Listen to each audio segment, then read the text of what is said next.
Hey, we're back again. Dr. John writes everybody for part 3. So like we talked about with water, make sure you're drinking enough of it, because if you don't, your muscles, your ligaments, everything else don't have the supply that it needs. We talk about supplements, right? From omega-3s are crucial for brain health and nerve function. Vitamin D if you need to, but make sure if you take vitamin D, always do it with K2. Probiotics for your gut, multivitamins, minerals, but do some sort of purification or do some sort of detox, because all the chemicals that we're around every single day. One thing I recommend for all people is fermented foods, from the sauerkraut to kefir, pickled anything, because it's really great, again, for your gut, especially in times like this, for people that are more concerned. Again, your immune system is your gut. You need to really protect it and take care of it. So how in the heck do I do this in my busy life, right? I get it. But food and meal prep. So there's 3 phases, 1, 2, and 3. Basically start with meats and proteins, veggies, fruits, grains, other things you're going to do. But there's a lot of different options, and we'll give you some. So protein, why do you do that? It's really time intensive, right? It's difficult to make the small amounts of it overall, whether you're by yourself or a small family or whatever the case is. But it's a great source of fuel, especially when there's the good fats that are in there. So really do that. Vegetables and fruits, right? Chop them up, put them in containers. It's really time intensive as well. And it's nice just to get home from a long, busy day, go to the fridge, open up some containers, put some things together. Again, a lot of multi-use options for that as well. Cooked vegetables, really great to do. Sweet potatoes, you can kind of see the list there. But one thing we like to do is cauliflower rice. It's a great alternative. Then you're not getting the grains and the pastas and everything else, which are really detrimental to you.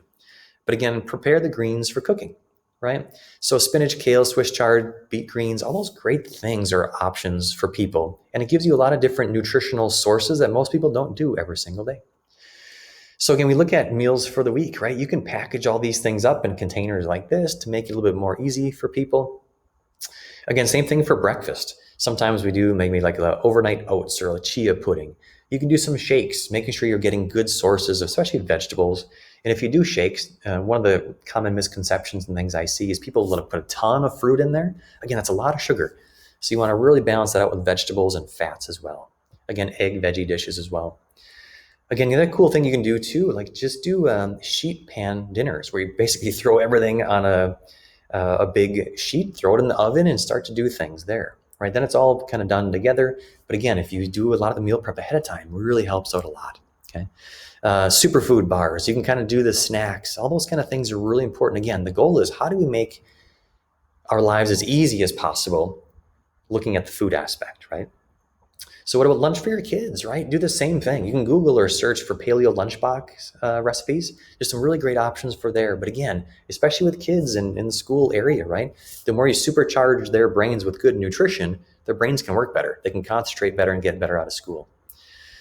So what do I do now, right? Purchase real food, right? Read the labels, I should say. Chemicals really stop a lot of the enzymes in your body from working the way it's supposed to. Get rid of soda, juice, again, dairy, gluten.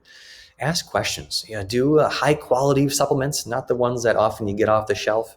Fermented foods. And at the end of the day, just don't overthink it. Do it. And what is your 1 degree? What 1 degree of change are you willing to do to improve your health and the health of the people around you? Because once you do that 1 degree, 2 degrees is easier, 3 degrees is easier, 4 or 5, you get the idea. So the big concept, right? Make small changes that'll save you time and help you make better decisions. Again, the thing I hear a lot, or I tell people a lot, I should say, big doors swing on small hinges. You do the small things to make the big things change. So guys, I hope you are well. Hope you have a wonderful school year. Thank you for listening. Again, follow us on social media. We're here to help you in any way that you need. Take care and have a great day.